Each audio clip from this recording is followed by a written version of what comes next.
Welcome to Bind study hub. आज हम यहाँ पे एक ऐसे टॉपिक के बारे में चर्चा करेंगे जो हमारे लिए काफ़ी इम्पोर्टेंट है।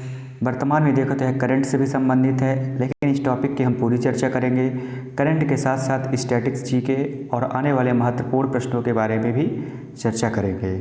आज हम चर्चा करेंगे दादा साहब फाल्के पुरस्कार के बारे में। तो आप बने रहे वीडियो के अंत तक में, क्योंकि हम इसमें बहुत महत्वपूर्ण टॉपिक है।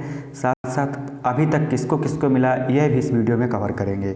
जितने भी नाम हमारे लिए इम्पोर्टेंट है सभी को इस वीडियो में कवर किया जाएगा, तो आप वीडियो के अंत तक बने रहें।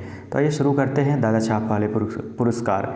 देखते हैं आखिर दादा साहब फाल्के पुरस्कार किस क्षेत्र में दिया जाता है, कब से दिया जाता है, किसको किसको प्राप्त हो चुका है, वर्तमान में किसको मिला है। तो देखते हैं। जो दादा साहब फाल्के पुरस्कार की शुरुआत है, दादा साहब फाल्के पुरस्कार की शुरुआत वर्ष 1969 से मानी जाती है, जो भारतीय सिनेमा के पितामह के फाल्के की जन्म शताब्दी के अवसर पर दिया जाता है। तो आपने जाना सन 1969 से भारतीय सिनेमा के पितामह दादा साहब फाल्के की जन्म शताब्दी के अवसर पर यह पुरस्कार दिया जाता है। तो आपके लिए काफ़ी इम्पोर्टेंट है, याद रखना है आपको किस क्षेत्र में दिया जाता है। यदि हम बात करें दादा साहब फाल्के पुरस्कार किसे दिया जाता है, इसकी चर्चा करेंगे कि दादा साहब फाल्के पुरस्कार जो है यह आखिर दिया किसे जाता है। तो दादा साहब फाल्के पुरस्कार है तो जो भारतीय सिनेमा में उनके अमूल्य योगदान देने को वाले व्यक्ति को सम्मान स्वरूप दिया जाता है। यह एक सम्मान होता है। यदि बात करें भारतीय सिनेमा का सबसे सर्वश्रेष्ठ पुरस्कार माना जाता है दादा साहब फाल्के पुरस्कार। आपको याद रखना है भारतीय सिनेमा का सर्वश्रेष्ठ पुरस्कार है दादा साहब फाल्के पुरस्कार, और यह सिनेमा में अमूल्य योगदान के लिए दिया जाता है। आपको इसको याद रखना है, काफ़ी इम्पोर्टेंट है, परीक्षा की दृष्टि से भूलना नहीं है। इसके बाद बात करेंगे जो सर्वप्रथम दादा साहब फाल्के पुरस्कार था वो किसको दिया गया। हमने देखा कब से दिया जाता है, किस क्षेत्र में दिया जाता है। फिल्म जगत का यह सबसे सर्वोच्च पुरस्कार माना जाता है। इसकी बात करेंगे सर्वप्रथम यह पुरस्कार किसे दिया गया है। तो सर्वप्रथम यह पुरस्कार जो दिया गया था वह एक प्रसिद्ध अभिनेत्री देविका रानी को दिया गया था। किसे दिया गया था? देविका रानी को सर्वप्रथम दादा साहब फाल्के पुरस्कार दिया गया था। यह आपके लिए काफ़ी इम्पोर्टेंट है, आपको याद रखना है। यह पेपर में पूछा भी जा चुका है, क्योंकि यह प्रथम पुरस्कार इनको मिला था। तो याद रखना है आपको, देविका रानी को दिया गया था। अब याद ये हाल ही में जो ट्रेंड बना है पेपर में कि पुरस्कार में कितनी राशि प्रदान की जाती है, क्या दिया जाता है, इसके बारे में बात करेंगे। तो यह जो पुरस्कार है इस पुरस्कार में 10 लाख रुपए की राशि, 10 लाख रुपए और एक क्या दिया जाता है, स्वर्ण कमल दिया जाता है। स्वर्ण कमल के साथ साथ एक शॉल भी दिया जाता है। आप याद करने की जरूरत नहीं है, लेकिन 10 लाख रुपए जो दिया जाता है ये आपके लिए काफ़ी इंपॉर्टेंट है। 10 लाख रुपए आपको याद में रखना है। इसके बाद बात करेंगे अगले फैक्ट की, जो दादा साहब फाल्के पुरस्कार में काफ़ी इंपॉर्टेंट है कि दादा साहब फाल्के पुरस्कार है वो किस मंत्रालय द्वारा दिया जाता है। आपको याद रखना है, काफ़ी इंपॉर्टेंट है, किस मंत्रालय द्वारा दादा साहब फाल्के पुरस्कार आपको प्रदान किया जाता है। वेरी वेरी मोस्ट है, तो आपको याद रखना है सूचना एवं प्रसारण मंत्रालय द्वारा, इंफॉर्मेशन एंड ब्रॉडकास्टिंग मिनिस्ट्री द्वारा, किसके द्वारा? इंफॉर्मेशन एंड ब्रॉडकास्टिंग मिनिस्ट्री द्वारा आपको यह अवार्ड प्रदान किया जाता है। तो आपको याद रखना है सूचना एवं प्रसारण मंत्रालय द्वारा। बात करेंगे दादा साहब फाल्के पुरस्कार कब दिया जाता है। तो जो दादा साहब फाल्के पुरस्कार है यह राष्ट्रीय फिल्म पुरस्कार का जो समारोह होता है उसी समारोह के अंतर्गत यह पुरस्कार प्रदान किया जाता है। ये भी याद रखना है, राष्ट्रीय फिल्म पुरस्कार समारोह के अंतर्गत यह दिया जाता है। तो आपको याद रखना है यहाँ पे क्या क्या याद रखना है कि दादा साहब फाल्के पुरस्कार की जो शुरुआत होती है वह वर्ष 1969 में होती है। प्रथम पुरस्कार दिया जाता है देविका रानी को। किसे दिया जाता है? देविका रानी को 10 लाख रुपए दिया जाता है, और यह फिल्म जगत का सर्वोच्च पुरस्कार माना जाता है। क्या है? फिल्म जगत का यह सर्वोच्च पुरस्कार माना जाता है। दादा साहब फाल्के पुरस्कार है जो फिल्म जगत का सर्वोच्च पुरस्कार। अभी तक हमने इतना देखा, और सूचना एवं प्रसारण मंत्रालय दिया जाता है, इसकी बात हमने की।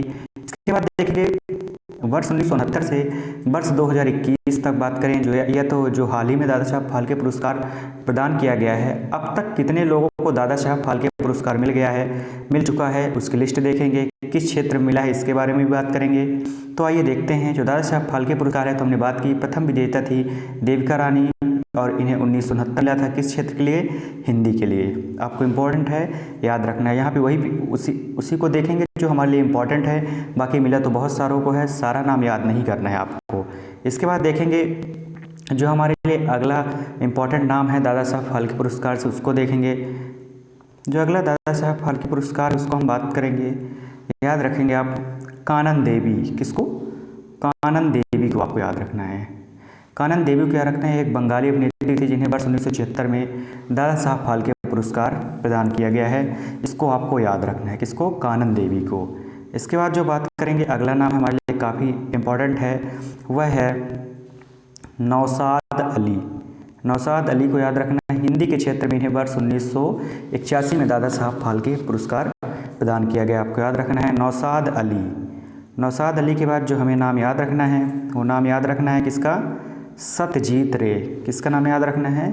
सत्यजीत रे, जिन्हें निर्देशन, ये एक निर्देशक हैं जिन्हें बंगाली निर्देशन के लिए दिया गया था 1984 में। कब दिया गया था?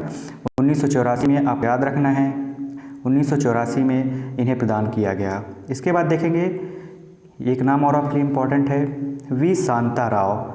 इन्हें हिंदी और मराठी के क्षेत्र में वर्ष 1985 में दादा साहब फाल्के पुरस्कार प्रदान किया गया। काफ़ी इम्पोर्टेंट है, आपको याद रखना है।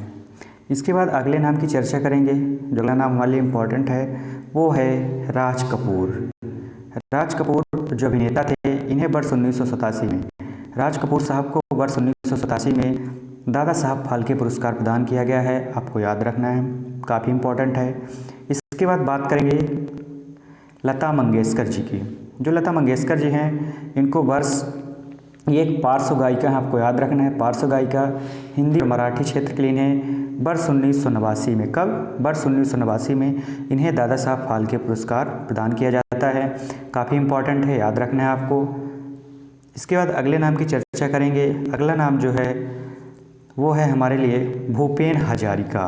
आपको याद रखना है, भारत रत्न भी मिल चुका है, इनको भारत रत्न भी मिल चुका है वर्ष 2019 में।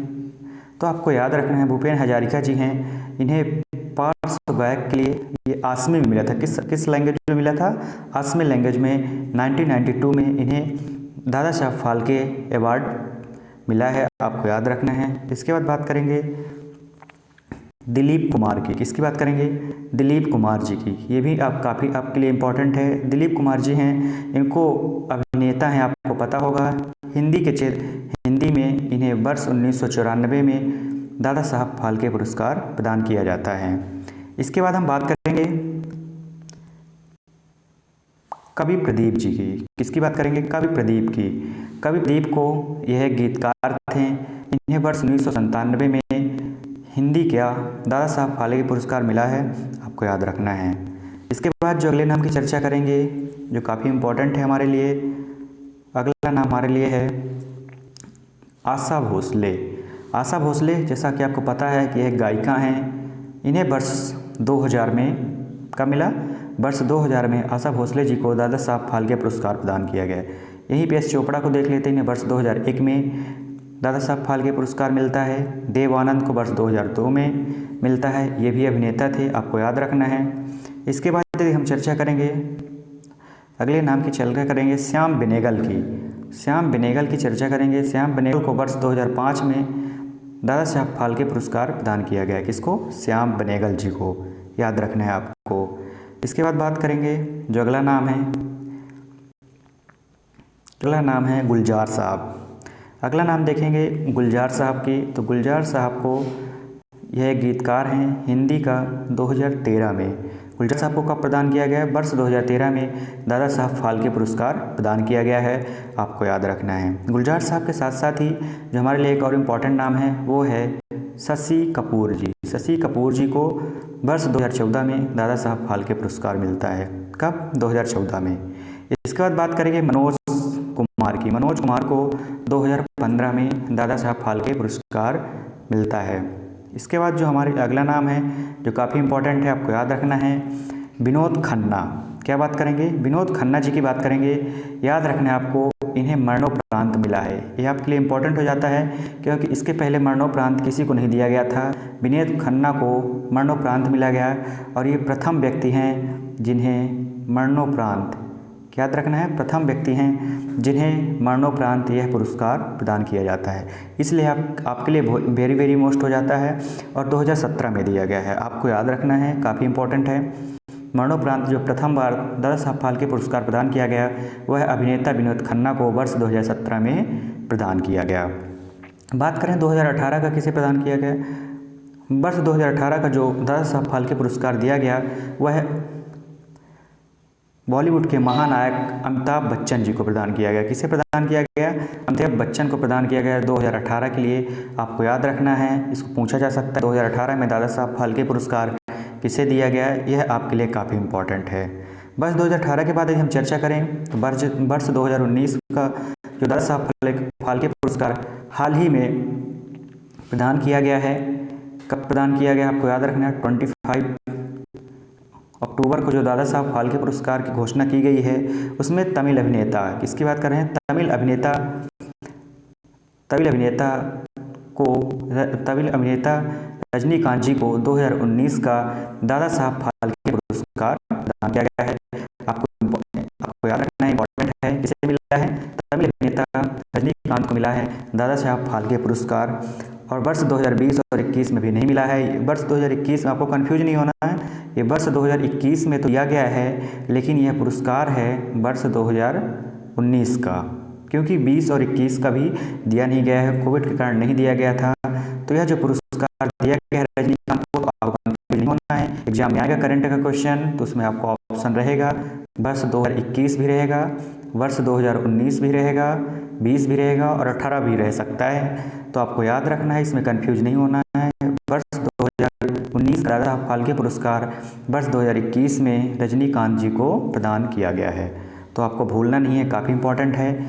यदि हम पे बात करें, एक जो फैक्ट है स्टैटिक जी के है, काफ़ी इंपॉर्टेंट है कि आखिर दादा साहब फाल्के का पूरा नाम क्या था। तो दादा साहब फाल्के का पूरा नाम आपको याद रखना है, क्या नाम था दादा साहब फाल्के का पूरा नाम, दादा साहब फाल्के जी का जो पूरा नाम था वह ढूंढीराज गोविंद फाल्के था। क्या था, ढूंढीराज गोविंद फाल्के था। और आपको याद रखना है दो दादा साहब फाल्के पुरस्कार 2021 में किसने जीता है, तो आपको याद रखना है वो जीता है रजनीकांत ने। किसने जीता है, रजनीकांत ने जीता है। ये आपको वर्ष हम बार बार आपको बता रहे हैं, वर्ष 2021 में है प्रदान किया गया है, लेकिन यह पुरस्कार वर्ष 2019 का है। तो आपसे 2018 में अमिताभ बच्चन को मिला था, अमिताभ बच्चन के बाद वर्ष 2019 का हाल ही में प्रदान किया गया है रजनीकांत जी को, जो एक तमिल अभिनेता हैं। आपका तमिल सुपरस्टार माने जाते हैं रजनीकांत, काफ़ी महान हस्ती हैं। तो अब हमने यहाँ पे देखा जो दादा साहब फाल्के पुरस्कार की बात की, तो यह 1969 से प्रदान किया जाता है। 10 लाख रुपए इसमें दिया जाता है। कितने दिया जाता है, 10 लाख रुपए इसमें दिया जाता है। ठीक है, विनोद खन्ना को यह मरणोपरांत दिया गया था। ठीक है, इसके बाद हम इसमें देखेंगे, क्या देखेंगे, फिल्म जगत का क्या होता है, फिल्म इंडस्ट्री के क्या माना जाता है, फिल्म इंडस्ट्री का सर्वोच्च पुरस्कार माना जाता है। क्या माना जाता है, फिल्म इंडस्ट्री का सर्वोच्च पुरस्कार कहा जाता है दादा साहब फाल्के के। यदि हम दादा साहब फाल्के का पूरा नाम देखा भी है, ढूंढीराज क्या देखा,